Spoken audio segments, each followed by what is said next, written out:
If your coin total is mudded after Team of the Year and you want to get some back, make sure you check out MMOXP.com. Their link is down in the description. They're very fast, they're very cheap, they're very reliable, and if you use my code Rema, you can get 5% off all your orders. This supports the channel greatly, and I do very much appreciate it. So what's up guys, my name's Ash, and welcome back to a brand new video. In today's video guys, I've got some tactics for the 4-3-2-1 formation. This is a formation which actually saved me this weekend because I've been playing like an absolute noob. I couldn't get anything going with the 4-2-3-1 and the 4-1-2-1-2, which are my two favorite formations, so I really had to change something up, and I started using the 4-3-2-1 because it's a formation that is really raved about.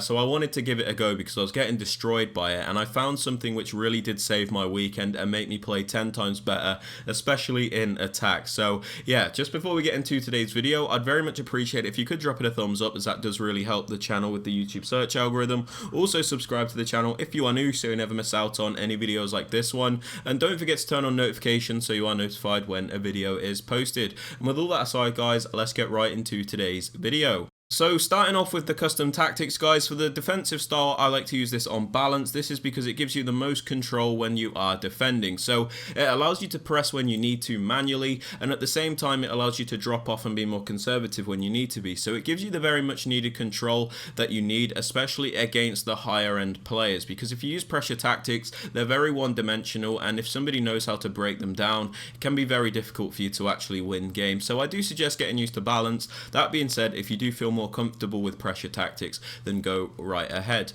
Now for the defensive width guys, I just have this on 42. The reason for this is people like to primarily attack through the middle in FIFA 23. They're the areas that you have to cover the most. I know people like to go for those cutbacks, but they're going to do them anyway, so it doesn't really matter how high your defensive width is, people are still going to be able to get those cutbacks. So it's better to at least keep your team compact and congested in the middle to stop people just being able to run right through you. For the depth, I have this on 60. Now I've been using 72 quite a lot recently, but I've noticed it's been a little bit too high for me, and I'm pretty competent when I am defending.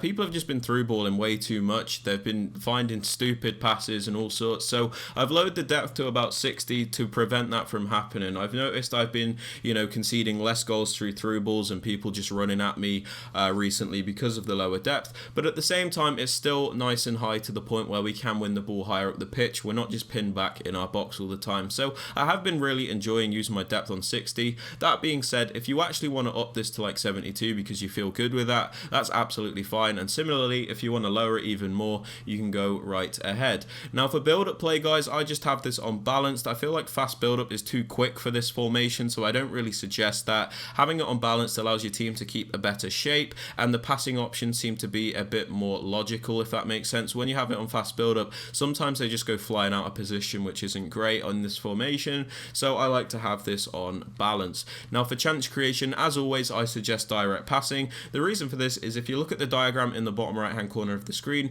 you can see the white dots, which are your attackers. They're constantly moving around in that dynamic motion which is necessary to break through your opponent's defense. If you look at the white dots, you can see they're actively moving around to really create problems. If you look at something like balance, this doesn't happen. Everyone's very static, not a lot happens, and you're mainly just going to be passing the ball around all the time, and you don't really want that. So direct passing is an absolute must in my opinion.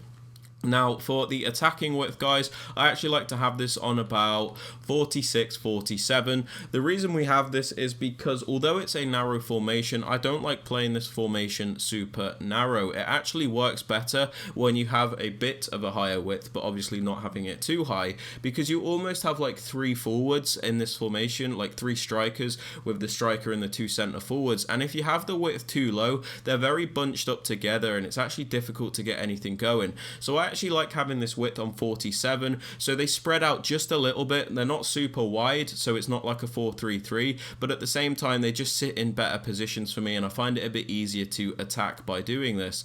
So 47 width has been really working with this formation. Now for players in box guys, I actually have this on 6 with this formation. The reason being is I'd been trying it out with 5 and I noticed I wasn't getting enough players into the box, so I just upped this by 1, and we have that extra player in the box to really help us finish off those chances. So having it on 6 really helped me out, but it is down to preference. If you want to up it or lower it, it's completely up to you. As for corners and free kicks, I just have these on 1 because I don't really cross from set pieces anymore. I mainly take them short because I found like a really overpowered corner tactic. So if you guys want to check that out, there is a link to the short in the top right hand corner of the screen. But yeah, corners and free kicks completely down to preference, guys. Now for the plays you want to use, guys, because this is technically a 1 striker formation, in the striker position you do want to go for a nice well-rounded striker, a striker that can do a bit of everything. So I'm using Robbie Keane because he's got the 5-star weak foot, which allows him to shoot on either foot. He's got decent dribbling, good pace, good physicality. Basically he can do a bit of everything, which is very important because you kind of have to get the balance in the striker in one player in this formation because it is a 1 striker formation. In those 2 striker formations you can go for a balance between the 2 strikers, but obviously you can't do that with a 1 striker formation. So I do suggest going for a nice well-rounded striker. As for the 2 centre forwards, the left forward and the right forward, I suggest going for like winger style players, players that are quick, players with the skills, players that can cross, that are agile, that can shoot, basically players that are very good in attack. So I'm using Di Maria and Jairzinho. They both got the 5-star skills, they're both very fast, and they work super well in this formation. As for the left centre mid, I suggest a more box-to-box midfielder, so I'm using the flashback Paul Pogba. This is somebody that's going to attack and defend, so you know, if you can get a high work rate, that means you're going to get the most contribution out of them and they're going to fit the role the best because you're going to have a high attacking contribution and a high defensive contribution. But for example, this Paul Pogba has got a high medium, but because his stats are super good, it doesn't matter. So just go for a nice well-rounded midfielder in this left centre mid spot that can do everything. Now in the middle centre mid spot, I'm using Jorginho. I'm using a medium high player because this is a defensive player. We're going to want somebody that's going to sit back and really add defensive support. They're going to act like a CDM in this formation. So go for a defensive player. A medium high work rate is preferred because their sole purpose is to defend in this formation. You need somebody with very good defensive stats in this position. Now in the right centre mid spot, I suggest you guys using an attacker because they're going to act as another attacker. They're not really going to act as a centre mid in this formation. In fact, they're going to defend as a right mid in a 4-4-2, but I'll explain that in the player instructions. So just go for a very fast attacking player here. Somebody like Mbappe, Neymar, you know, I'm using Chiesa, a proper attacker because they're really going to help contribute to our attack in this formation. As for the fullbacks, I like to go for a bit of a balance between them. So I have one more attacking fullback in Roberto Carlos and one more defensive fullback in Cafu. Again, this will affect the player instructions, but I like to go for a balance between the 2. That being said, if you feel more comfortable with, let's say, 2 defensive fullbacks or 2 attacking fullbacks, that is completely fine.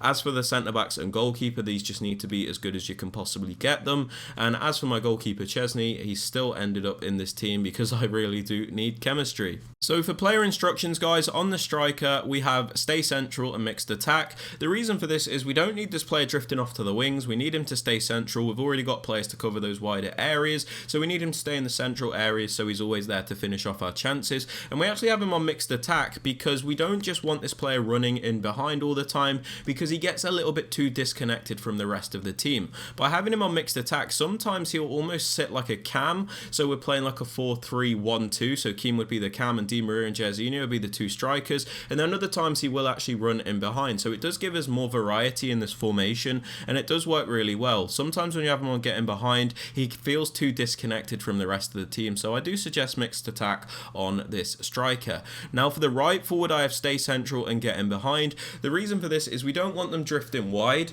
because we don't want them acting like a winger, like it's a 4-3-3, because it is still a narrow formation. So we have him on stay central, so he is still in those central areas primarily, and we have him on getting behind, so he's always making those runs because he is like the main outlet in this team. We do need him to make those runs. We don't want him sitting and not really doing anything, so having him on getting behind really does help our attacking play. As for the left forward, like the left centre forward, we have him on default settings and we put him on comeback on defence. The reason for this is, like I said, I want this to defend in a 4-4-2 formation. So by putting this left forward on comeback on defence, he's going to come back to defend as a left midfielder. So we've got our 4 defenders which are the same, and then we'll have Di Maria left mid, Pogba left centre mid, Jorginho right centre mid, and Chiesa right mid. The reason we do this is because the 4-4-2 is a superior defensive formation, so it means that we're very defensively solid as well as being good in attack. Now for the left centre mid, the more box to box player, we still have him on stay back while attacking, and we have him on cover centre. So let's start with cover centre. We have him on cover centre because we want him to defend as one of the centre mids in this 4-4-2 thing we've got going on. If we have him on cover wing, it messes up the setting, so Di Maria won't be the left mid or whatever. So we have him on cover centre, so he does actually stay in that centre mid spot in his position. We have him on stay back while attacking because although he's a box to box player, we don't want to overcommit our whole team the entire time, because like I said, in the right centre mid spot we've already got an attacker, and you're going to see what we do with our left back as well. So we don't want to overcommit everybody in this team all the time, so we have him on stay back while attacking, so this guy isn't too attacking minded all the time. Although he's a box to box player, we want to choose when we send him forward, so having him on stay back while attacking allows us to do that, which is super important. Now for the middle centre mid, the one that's going to act like a CDM, the defensive player, we have him on stay back while attacking and cover centre. We have him on cover centre, so he does defend as one of the middle centre mids like we said. We don't want him to cover the wings, and we have him on stay back while attacking, so he does stay back primarily because we don't need this player to attack. We need him there for the defensive support. Now for the right centre mid, the one where I said you guys should use an attacker, we have him on get forward, get into the box for cross, and cover wing. We have him on get forward because he's an attacking player. We need him to get forward, we need him to help us with the attack, so having him on get forward means we're going to get the maximum contribution out of him in the attack, because that's his sole purpose. We have him on get into the box for cross because we want him to make those transitional runs into the penalty box, because if we have him on balance crossing runs, even though we've got him on get forward, sometimes he'll just sit outside the box and not really get involved. So we want him on get into the box for cross, so he really does act like an extra attacker, and he really does get involved to help us with the attack. And then we also have him on cover wing, so he defends as the right mid in this 4-4-2. So just to confirm, we have Di Maria left mid, Pogba left centre mid, Jorginho right centre mid, and Chiesa right mid, with Keane and Jairzinho being like the two strikers. Now for the fullbacks, on my left back, the one that I said is my more attacking fullback, I have him on balanced attack and overlap. The reason for this is sometimes we need extra width and extra support in this formation because it is a more narrow formation. So we have him on balanced attack, so he does join the attack, and we have him on overlap, so he makes those overlapping runs to add extra width to the team. This gives us more support when we are attacking and makes it much more effective, because sometimes it's just too narrow if you don't have any commitment from the fullbacks. Now on my more defensive fullback, I have stay back while attacking and overlap. We have him on stay back, so we always at least have 3 defenders back, so we always have at least a back 3. We have him on overlap because let's say I do want to trigger a run forward with him, he will make those overlapping runs instead of underlapping, so we do add extra width. So stay back while default, but if we do trigger a run forward with him, he will overlap. As for the centre backs and goalkeeper, I just leave them alone completely. But yeah guys, that is everything for the video. If you guys have enjoyed or found this useful, I'd very much appreciate it if you could drop it a thumbs up. Subscribe to the channel if you are new so you never miss out on any videos like this one, and don't forget to turn on notifications so you are notified when a video is posted. And with all that aside guys, I hope you have a fantastic rest of your day, and I will catch you all later. Peace.